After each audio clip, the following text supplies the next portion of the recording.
Si son fans, o incluso simplemente conocedores de las obras de Junji Ito, seguramente reconocerán que este emblemático maestro del horror en papel y tinta ha creado personajes que han alcanzado estatus icónicos. Aunque sus historias suelen ser one-shots, podemos encontrar en ellas inolvidables personajes. La siniestra y seductora Tomie. El enigmático Oshikiri y sus mundos oscuros y perturbadores. Sin embargo, en la intersección entre lo conocido y lo desconocido, entre lo macabro y lo grotesco, podemos recordar a personajes como Fuchi, la modelo de la muerte, y Soichi, el caprichoso niño, aficionado de las maldiciones.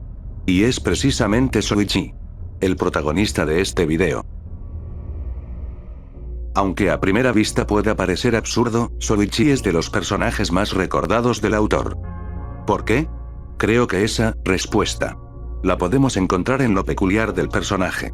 En un mundo donde la cordura se desvanece ante la sombra del terror y la desesperación, Soichi se distingue como una figura más infantil. Pero que no os engañe. Creerme que infantil en una historia de Junji Ito. Es de todo menos infantil. Este pequeño bastardo es capaz de convertiros en perfectas víctimas de maldiciones inescrutables. Serán acechados por alucinaciones que deforman vuestro entorno. Y, en el peor de los casos, perderéis la vitalidad en pos de darle vida a un retorcido doppelganger de paja de vosotros mismos. Las historias que giran en torno a la familia Tsujiri, si bien podrían ser catalogadas como extrañas, a decir verdad, son más bien horror comedias. Después de todo, el protagonista de estas es Soichi. Un literal niño rata.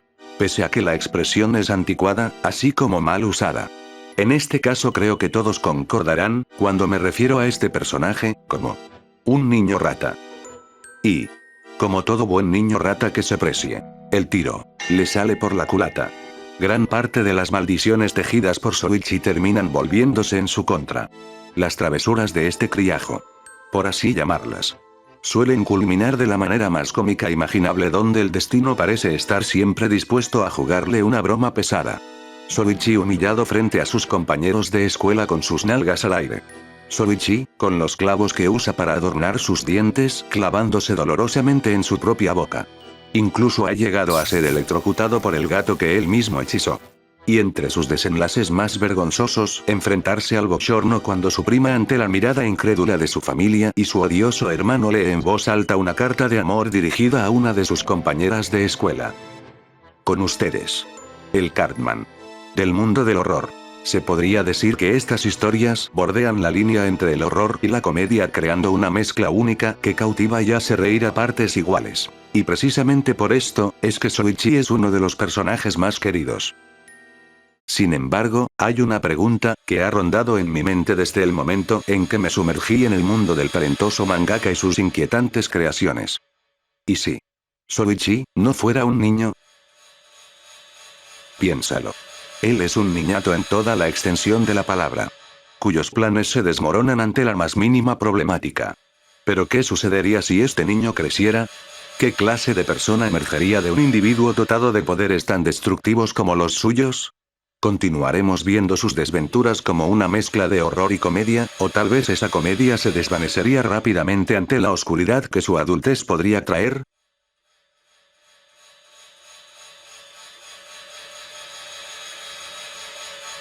Esta pregunta tiene su satisfactoria respuesta, en una de las mejores historias en mi opinión del autor, El secreto de la mansión encantada.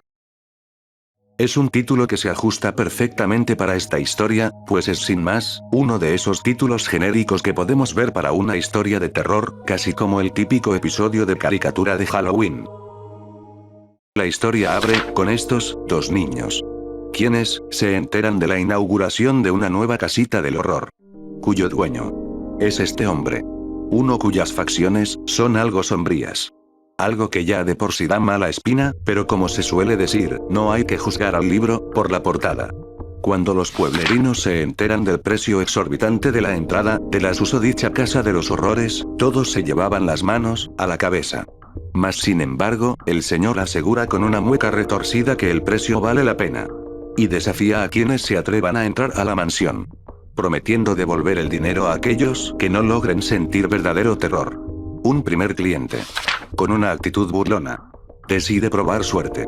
convencido de que aquel extraño hombre no tendrá más opción que devolverle el dinero al final del recorrido. Pero la sorpresa es mayúscula cuando este cliente emerge unas horas después completamente aterrorizado de la misteriosa casa.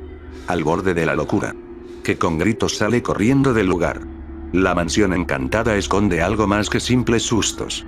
Y su popularidad no hace más que crecer tras este hecho. Tanto es así. Que, por primera vez, llama la atención de la policía.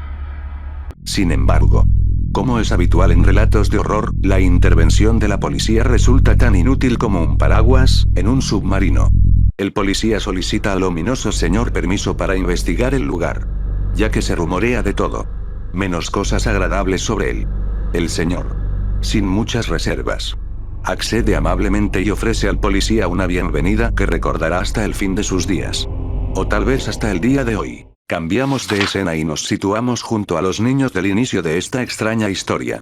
Intrigados por la mansión, deciden entrar al lugar sin pagar, aprovechando la noche y ver si la mansión era tan terrorífica como se dice. Sin embargo, antes de que puedan ingresar, son sorprendidos por el alto y extraño dueño. A pesar de lo que puedan estar pensando los niños, el hombre les ofrece entrar gratis, reconociendo su valentía al querer entrar en la oscuridad de la noche. Una vez dentro, los niños se sorprenden al encontrar como escenario de terror unas decepcionantes cabezas de cartón decapitadas. Pero su decepción pronto se disipa cuando se percatan de que entre todas las cabezas, una parece ser real. Con sangre en los ojos y la boca, la cabeza, al ver a los niños, grita, asustándolos por un momento, para luego explicar que está cumpliendo con su deber ayudando a su hermano en su negocio. Y aunque podría parecer simplemente una cutrería, con la hermana del propietario poniendo su cabeza maquillada para asustar a unos niños, pronto todo se revelará más extraño cuando los niños comienzan a ver a los padres del propietario disfrazados o transformados en monstruos de la cultura popular japonesa. Su madre adopta la apariencia de una yurei, mientras que su padre se convierte en un kappa emergiendo de un lago ardiente. Estos dos no paran de repetir que son los padres del propietario y que están encantados de ayudarlo. Los niños, por obvias razones, más que perturbados, están confundidos. Parece ser simplemente un negocio familiar sin mucho carisma. Sin embargo, la situación da un giro, cuando estos se encuentran a un hombre crucificado, quien con desesperación les revela que es el hermano del propietario. Explica a los niños que, en lugar de ayudar a su hermano en el negocio, toda su familia está hechizada, obligada a cumplir su papel en este extraño homenaje al mal gusto. Les insta a escapar del lugar, advirtiéndoles que el hijo de su hermano es un verdadero monstruo. Pero antes de que pueda terminar sus advertencias, unos familiares clavos son disparados y se clavan cerca de su rostro. Por supuesto, como ya habréis adivinado en esta historia, el hombre que masca clavos no es otro que el mismísimo Soichi, quien con pasivo-agresividad le pregunta a su hermano por qué les está contando esto. El hombre solo sonríe desesperado y les dice que solo estaba bromeando. A pesar de que nada de esto parece ser aterrador para los niños, no pueden negar que es algo fuera de lo común. Hay algo creciendo, algo extraño que pronto se precipitará sobre ellos. Justo en ese momento, sus miradas quedarían petrificadas al ver al hijo de aquel hombre devorando el cadáver del policía que entró para investigar el lugar. La criatura se giró para dirigir su mirada a los niños, revelando una figura encogida y grotesca. Su nariz puntiaguda, sus ojos hinchados hundidos en la horrenda y lúgubre carne de su rostro, sus orejas más propias de un duende infernal que de un humano, y unas manos que parecían garras de un depredador. Pero lo más impactante era su boca, un enorme orificio del que asomaba una encía hinchada, cubierta de enormes y afilados dientes manchados con la sangre de sus víctimas. Aunque estaba atado con cadenas, esto no impedía que les gritara a los niños que se acercaran a él. Alarmados por el peligro inminente, los niños decidieron huir desesperados. Sin embargo, uno de ellos fue capturado por el engendro caníbal con una fuerza descomunal, que no dudó en devorarlo mientras aún estaba vivo. El otro niño no tuvo más opción que correr por su vida. Pero cuando pensó que había sobrevivido al ver lo peor, fue sorprendido por aquel hombre.